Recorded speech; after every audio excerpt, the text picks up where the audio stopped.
రష్యాలో యుద్ధ మేఘాలు కమ్ముకుంటున్న వేళ భారత ఇంధన రంగంలో కీలక పరిణామం చోటు చేసుకుంది. ఇరాన్కు చెందిన 2 భారీ చమురు నౌకలు 7 ఏళ్ల తర్వాత భారత్కు చేరుకున్నాయి.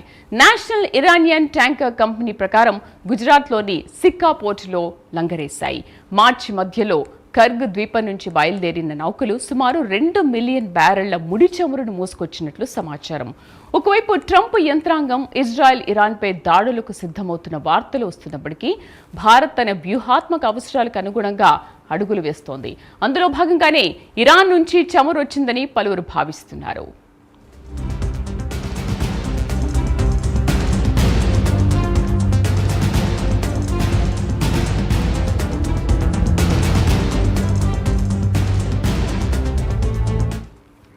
రెండు 2019లో అమెరికా విధించిన కఠిన ఆంక్షల కారణంగా ఇరాన్ నుంచి చమురు దిగుమతులను భారత్ నిలిపివేసింది.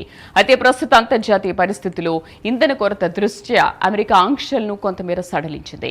సముద్ర జలాల్లో ఉన్న ఇరాన్ చమురు నౌకలను కొనుగోలు చేసేందుకు అమెరికా అనుమతిచ్చింది. ఇందులో భాగంగానే ఇరాన్ చమురు నౌకలు భారత్ చేరుకున్నట్లు సమాచారం. మరోవైపు అమెరికా ఇరాన్ మధ్య శాంతి చర్చలు విఫలమవడంతో హర్మూజ్ జలసంధిని దిగ్బంధించేందుకు అగ్రరాజ్యం సిద్ధమవుతోంది. ఈ నేపథ్యంలో భారత్కు చమురు చేరడం ప్రాధాన్యత సంతరించుకుంది. ప్రపంచంలోనే చమురు దిగుమతి చేసుకునే 3వ అతిపెద్ద దేశంగా భారత్కు పేరుంది. ఇటీవల హార్మోజ్ జలసంధి వద్ద ఉద్రిక్తతలు నెలకొన్న వేళ చమురు దిగుమతుల కోసం భారత్ వేరువేరు మార్గాలను అన్వేషిస్తోంది.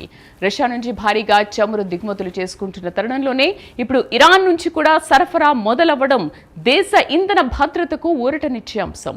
ఇంధన కొరతను అధిగమించేందుకు అన్ని అవకాశాలను ఉపయోగించుకుంటామని భారత్ ఇప్పటికే స్పష్టం చేసిన నేపథ్యంలో ఈ చమురు రాక ప్రాముఖ్యతను సంతరించుకుంది. అయితే ఇరాన్ నుంచి వచ్చిన ఈ నిల్వలను ఏ సంస్థ కొనుగోలు చేసిందనే దానిపై ఇంకా అధికారిక స్పష్టత రావాల్సి ఉంది.